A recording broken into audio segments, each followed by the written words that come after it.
Okay. This is to help with understanding a histogram, how it works, why it works, and how to make it into a chart. Basically, a histogram is a bunch of numbers in a data set that you are making a visual representation of. So you are just turning a bunch of numbers on a page into a bar graph that someone who doesn't know very much about data sets will understand in a much more, you know, digestible manner. Think of it as if you had, in this case, what is it, 36 numbers? 36 numbers. You had a crowd. You had 36 people all standing in a room. And you wouldn't be able to really understand. You'd be like, yeah, there's young people, there's old people, there's whatever. But if you made them all stand in a line, and then you put them together by their age, and then you separate those ages into small groups like, toddlers, children, teenagers, 20 somethings, 30 somethings, and 40 somethings. So you would now have 5 groups in the room, and you could visibly see very easily how many people were in each age group. It would be a much more digestible visual representation of the amount of people in the room and how old they are. So that's what we're doing with this in a histogram.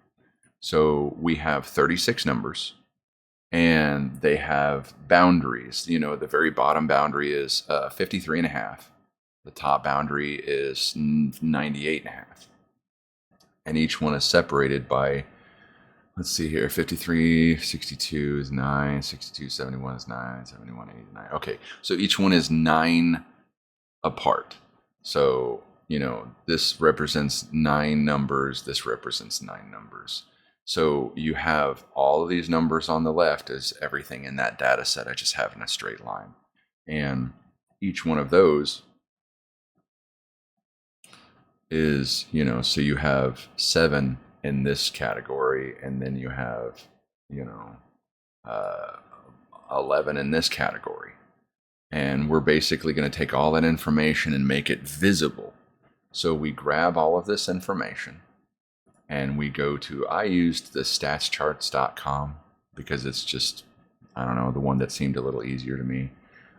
Your X axis name, your Y axis name. Y axis is up and down, X axis is left and right. So then we hit generate graph, and you will have a graph that looks like this. Now, this isn't what we're asking for, because remember our boundary, we started at 53.5, and I don't know why that did that. So we have a boundary at 53.5, okay? So that's our minimum. That's where we're going to start. We hit edit chart, and it's going to show us this. But this is still not accurate because we want it to be spaced by 9. So we're going to set a specific boundary width, and we're going to edit the chart again. So now we have that 53, 62, 71, 80, 89, 95. And we have all of the data in this set. So now you can visibly see across the board that more people in this company make between $62,000 and $71,000 a year than anyone else in the company. But most people do make a wide range of income. And that's what the histogram is basically saying. It's showing, out of the 36 employees that work at this company, this is how many, fall into each category of salary. And you can, of course, change how many bins you want, which is how many categories wide you want your x-axis to be. You can set the bin minimum. You can, choose a specific bin width, which is, going to have you, you can, if you shorten the bin width, it's going to be a lot higher because there's going to be, more people that fall into each category.